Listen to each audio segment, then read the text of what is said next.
invite Vinutha Rao M.S, who is the Senior Vice President with 𝗕𝗲𝗃 Technologies. To give you a background, she comes with a very rich global experience of more than 25 years of information technology, covering delivery management, operation management, solution development, and building a talent pool on digital scale. She has excelled in delivering management by creating value for the customers through innovation solution, consistent delivery of quality. She is experienced in defining, setting up, and managing end-to-end business operations, developing digital talent. Some of her key achievements include scaling delivery structure, operations management, building a new capability, practice for growing global business year on year. She has participated as a speaker on multiple forums like Indian Business Women Conference, ANZ Unconference, part of the organizing committee of Xoxoday Women Conference along with panel discussion. Can we welcome her with big round of applause? Very good morning to all of you. It's my pleasure and honor to be here and sharing the dais with all of the great industry leaders. Today I'm here to present redefining HR role in the digital age, specifically talent acquisition. Before I get started, a flashback on myself or about myself. I'm Vinutha Rao. I lead global talent acquisition and talent development for HCL's digital business, which is about 4 billion.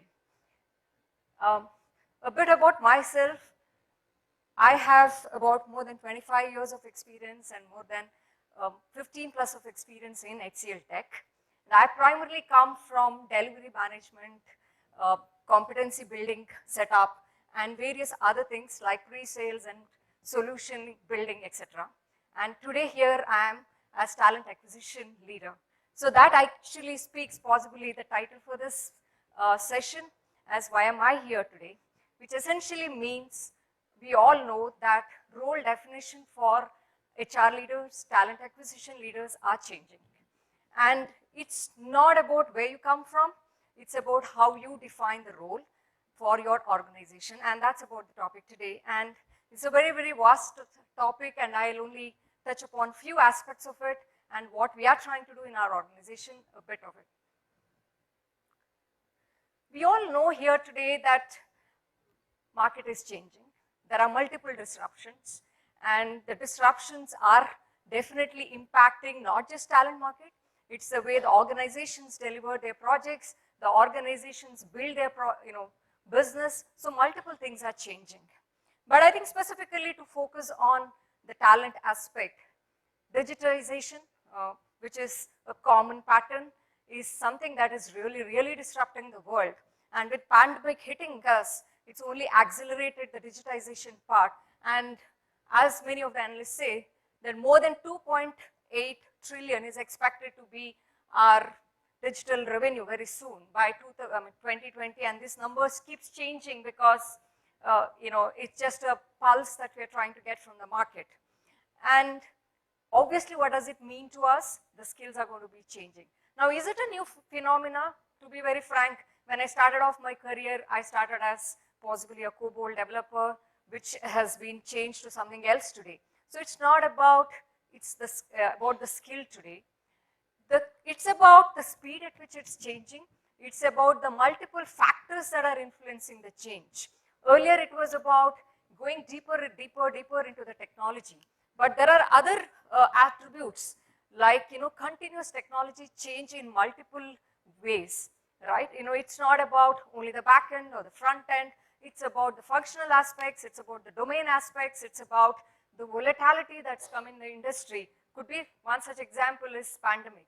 How things changed from the way we look at the business, the way we look at the revenue model, and the way we look at globalization.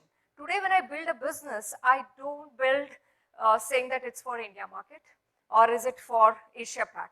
Today, I am forced to think that it should be global because I don't know what's going to happen tomorrow.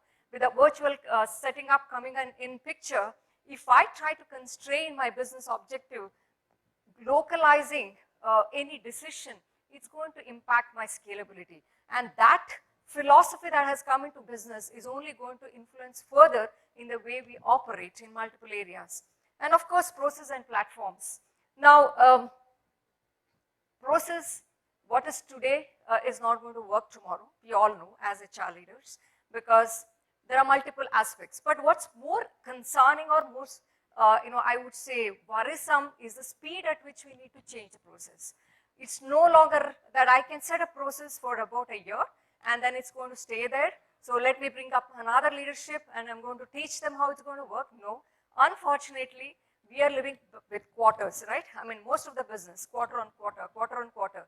What was the objective of last quarter is no longer the objective of this quarter. So that's the problem today that we have, even in setting up a structure or setting up a team, which is the process and the platforms are changing so faster that your ability to cope up with the change is going to be disrupting the way you work. Now, there are lots of data points, like the way we find the talent, the way the skill gamut will change is not going to be relevant, and it's going to be outdated and all of that. And I don't think we need more data points around that because there are enough on the place. So what do we actually, coming specifically back to the talent space, we touched about the market, we touched about the various VUCA aspects of the whole space, but I think it's about what we can do today, right? Now, if globalization is hitting us, what are the elements that we can touch about it? What are the elements in the process that we can talk about? And specifically when it comes to talent, there are a few things that we can actually streamline. First and foremost, I think we need to really understand what is our business objective. If we know that, I think we can define the talent strategy better. But unfortunately, and many a times, that that is also evolving. So we have to possibly break it down to like story points. In agile delivery, we talk about story points, the delivery of sprints and things like that. I think as a HR team, let's get there, because we have to get into the rhythm of changes in line with the business. And similarly, continuous learning mindset. If I have to wait for me to experience everything and then try to bring in change, I think we're going to be late because of the speed that we want. We have to look at the wider partnership. We have to look at our peers. We have to look at our competitors to understand what can we adopt based on the culture and the need that we want as organization. And similarly, if I try to look at talent for today, for a specific project, I think I'm going to fail anyways, because I don't know what is required after 2 years down the line. So let us focus on hiring talent based on competency. Now, if you kind of look at the skills today, I think today we are talking about skills like, I'm from the technology world, like snowflakes, the data and all of that. But if you go back to 10 years, I think you wouldn't have had people with those skills. And if you look for experience, you're going to fail anyway. So rather you look at people who can be molded into these skills, and that's why go with the competency. When you assess members, go based on competency measures, assessments, and not based on the years of experience. And we talked about skills. Again, no longer one skill today, because if I'm working in a sprint model, if I'm working every quarter with a new business objective, I cannot keep changing people every quarter. So I'll have to mold them. So which means that I need people who can actually have a depth in a particular area and also have the breadth. Now you cannot get them from the market. You will have to build them in-house. Now you can build them, either upskill them, what we call it as accelerate their competency level. At HCL we follow this Dreyfus competency where we have 5 levels: novice, advanced beginner, you're competent, and so on. So you can move them upwards, or you can actually widen their skill set, maybe wrap around with the cloud technologies or DevOps or continuous CI frameworks and things like that. So we'll have to choose. Now these things cannot happen again overnight. As an organization, we have to have something called skill backlog. Now this is to be built based on the need of an organization. Employee aspiration, I'll come to that in a while because it's again a big topic. So keeping all of these, we have to have a skill backlog, and based on that, we have to build a T-shaped workforce. And important aspect, which we cannot forget, is the ability of the members. I think you have heard in the previous sessions, being agile, being able to adapt to changes, being able to learn on the job. I think these are given. We have to build the workforce with that mindset. But the biggest challenge that is in front of us is how do you assess those skills, right? I mean, it's not something that, I can assess by asking a simple question. You will have to have an experiential way of assessment, and which is where a lot of technology can be leveraged and a lot of methodology can be improved to kind of spot these kind of power skills. And finally, I think it's about talent, I would say human-centric talent ramp-up that we have to focus on, because that it's only the people who need to keep changing to the changes that is happening in the industry, and if they don't change, you are anyway not going to be able to change the business. So, to all this gamut of things, I think the entire industry is facing one of the biggest challenges, the expectations from the candidates. Now, the expectations are changing, again, with the volatility that we see in the market. The pandemic has brought so many other angles, like, the flexibility, the locations. I would like to work from native, and I would like to have, freedom of time. I want to do more than my, primary job, because, it's one life, and then I cannot go back and do mountaineering, after like possibly 10 years, so I rather do it now. So you have so many aspirations which has come up, and I think it's only going to change and possibly make it more and more complex. And more than anything else, it's about the career progression where people are really, really conscious about. If you go to any university now today, it's interesting that I think as a fresher, or as I would say as a fresh talent from the market, I didn't know what a career means. For me, getting a job was most important. But if you go and talk to the students today, they talk about career. They'd say, I don't want a job, I want a career which can give me a roadmap as how I can go get to place where I want to get to. So that's interesting. So it's good in a way, but it's kind of tough for HR professionals to meet these aspirations, and that's adding to the complex. So what can we do, right? And a lot of things are changing, but we'll have to still change. We'll have to still do. I can't say, hey, I cannot touch some of the aspects and not do anything about it. So there are a few things I think we should, I know that lots of organizations are already doing it, but I think just a reiteration that we will have to bring the talent acquisition structure closer and closer to the business. And as an empowered team, right, it's more like a business partner who can take decisions, who can drive decisions, but in line with the business objective. Now, if you keep them as a silo, as an HR function, human resource function away from the business, you're not going to be catching up with the speed that the business wants.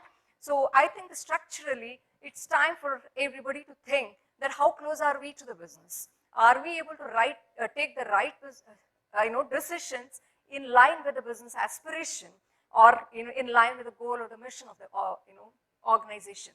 And talent leaders and team, right? So obviously the same aspects will fall in picture. You will have to be in a learning mindset, you will have to be agile. But I think most importantly, if I look back, because I come from a different background, so I can say that when I kind of took over the team, I could see that a lot of recruiters felt that their only KPIs joining per month, or quality, speed, time to hire, all of these metrics. Now, if you actually sit on that, I don't think we will scale. We will have to really, really make them responsible to understand what your business is, talk the language what business leader can talk, or maybe I would say a delivery manager or a hiring manager can speak, understand where your talent base is, right? And it's not about talent availability any longer, because we know this big problem, demand supply issue, right? So always there are demands and there are supply gaps. So it's about access to the talent. As long as you have access to the talent, I think you should be knowing where that's, where the talent is. And that's the mindset a recruiter should develop. And an important factor, it's about engaging with the talent. Like, you cannot now call a person and say, hey, can you take an interview? Because they have 10 offers in their hand.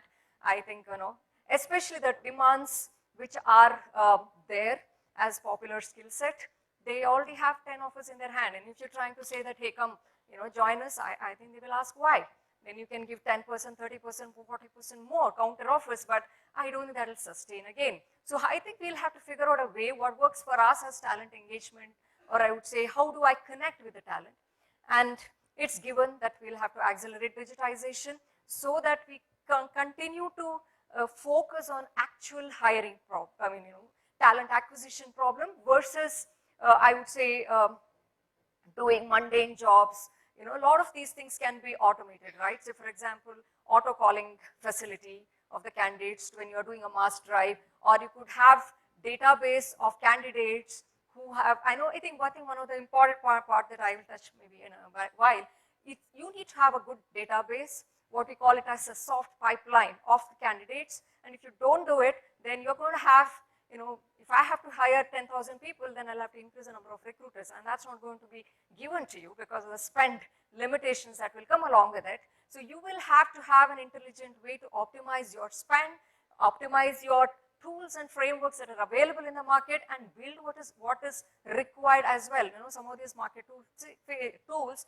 may not work to the level that you want, so you will have to spend that energy to customize some of the tools or build some of the tools that will actually give speed and acceleration to the work that you do, so that you can actually focus on the actual work, which is a talent acquisition.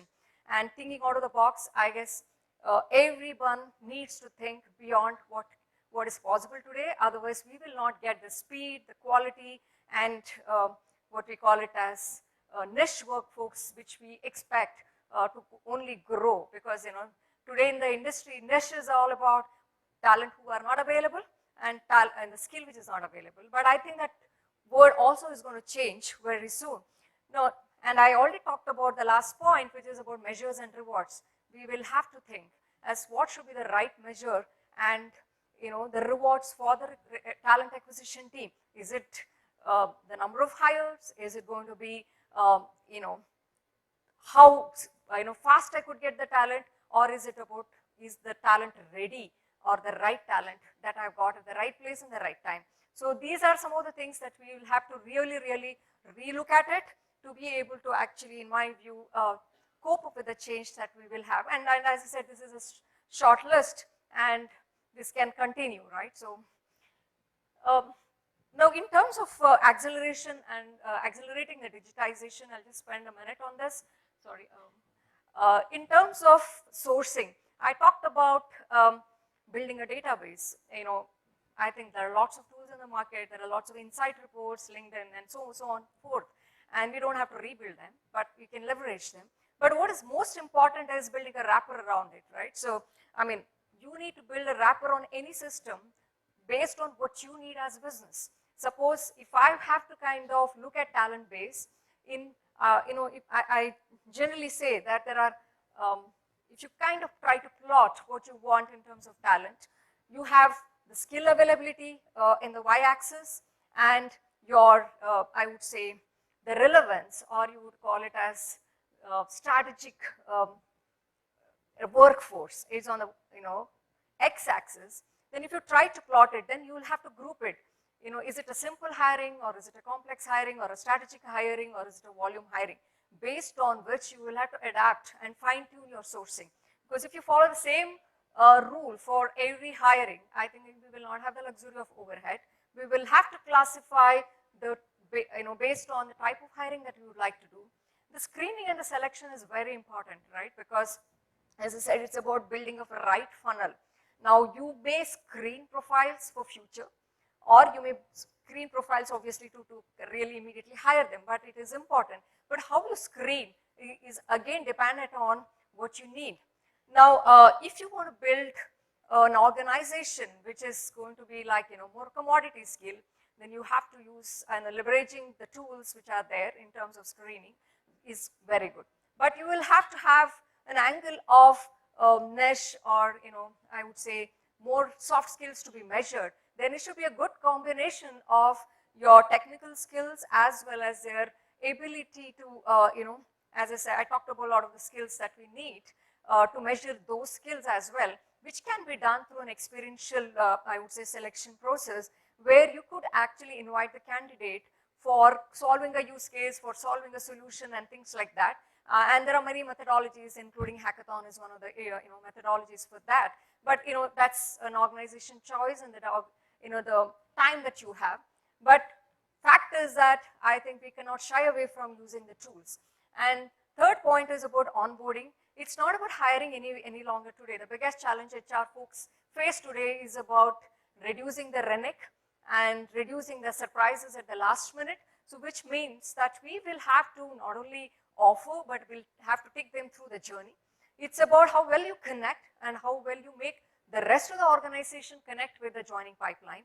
Because if you don't do that, you can expect the unexpected, right? They may turn up and say, you know, I will not be able to join you because I got something better. So you should reduce this ambiguous, or I would say anxiety at the last minute, by keeping more and more engagement. And there are lots of tools again available, where some of the things can be automated. Using more and more AR, VR related tools will only help us in the future. In terms of, I would say the branding, everybody talks about branding and all of that. Yes, that's required. But I think the biggest plus in branding is showing them the career progression. If you are able to show a career progression to a talent who is in the market, I think he is going to like you. Now, how you do it is a question, right? So one is about systems that every 18 months I'll give you, I mean, just as an example, that I'll give you a different opportunity. But I think we should put the onus on them as well as a responsibility that if I have to develop you as a talent, then these are the paths that you have, which we call it as learning journeys, right? As L&D leaders, we know that as well. But the journey needs to be convincing to a candidate, right? If I'm a software engineer and I don't have the space, domain knowledge in aerospace, and I want to say that, I want to go into aerospace industry, I don't think it's going to work. But we'll have to show him the path that here is your core skill, and these are the different ways that you can take the learning journey.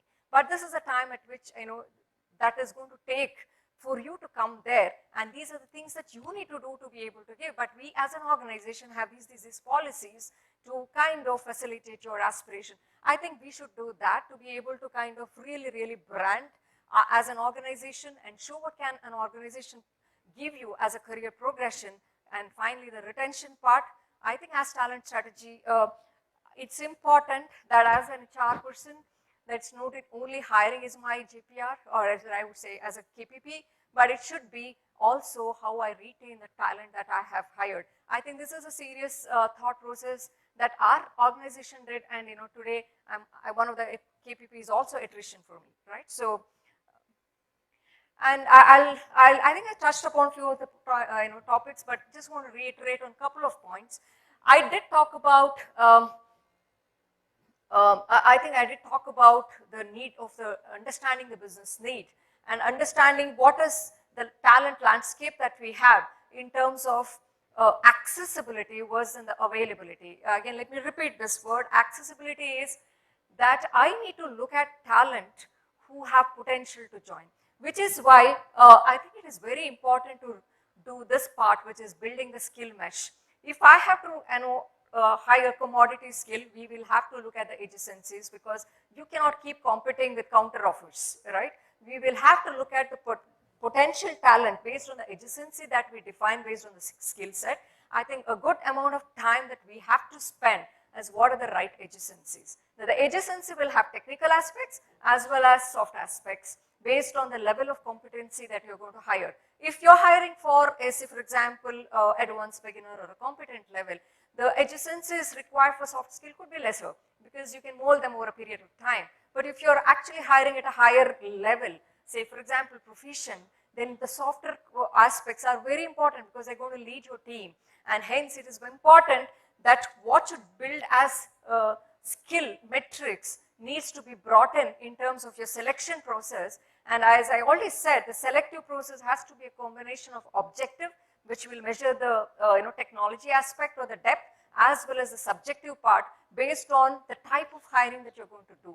And this is something that where lots of tools can help, as well as a lot of best practices of collaborating with the rest of the organization, right? Suppose if I am doing hiring for a one unit, if I do not actually let them know these are the aspects that I'm considering for hiring. However, please orient the panel that you are actually sending it to me. I mean, they need to know that you will not get the exact fit.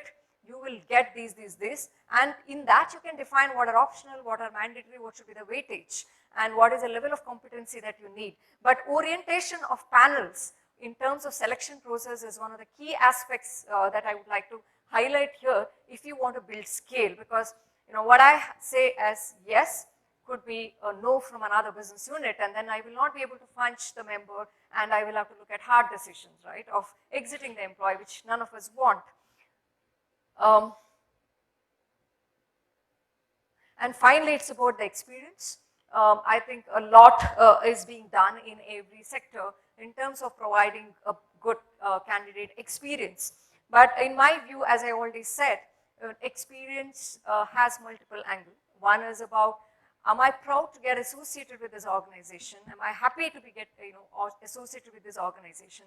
And this happiness comes by sheer factor of having a trust in the leadership, having the transparency to the decision making. Now, every decision cannot be very transparent, right, at the, till they'll work. But it's important that if you can connect as leaders with your team and say, hey, these are our goals, even at a high level, that gives a kind of sense of transparency in some of the rationales behind the decisions that we take. And inclusion, we talked about inclusion in the previous question as well. Inclusion is not something that I say, hey, you're part of my team and you're going to do this, but it's about involving them in every process, or at least giving them the reason behind a certain decision at the project level and at the organization level and at a vision level too. So that's the important part that we will have to really give as an experience to them. And this is true even for people in the pipeline who are supposed to join your organization. As I talked about, you need to give them the transparency in terms of how you can build a talent. You have to kind of give a transparency is what all an organization can do for you, how well we can take care. I remember during the COVID time when we were hiring in full scale. I think most of the organizations were hiring in full scale, especially in the IT sector. One of the biggest questions that used to come, what are the health benefits do I have? How can you take care? And we really had to rebrand, as an organization and as a recruitment team about how we care an employee, right? In terms of not talk about these facilities, but it's about how personally you can get involved in terms of providing that care and need when their family members were going through tough time. Because the actions speak more than sometimes the PPTs, as it was touched in the last meeting as well. So some of these aspects is what I feel that as HR leaders, we have to bring in as transformation in the near future if it's not already done, or if it's happening, I think we have to continuously redefine them. And finally, I would say, there is no standard methodology in which we can say, hey, we can disrupt this talent market and do one thing, and that's going to work for me for the next 5 years. We will have to continuously evolve, continuously keep unlearning, which is the biggest problem that we have in the industry. Unlearning is the toughest part because we carry on with a mindset. So unlearn, and relearn. And obviously, we will have to collaborate as industry to see and adopt some of the better practices. And thank you once again, UBS Forums, for inviting me and giving me this opportunity to share my thoughts. Thank you.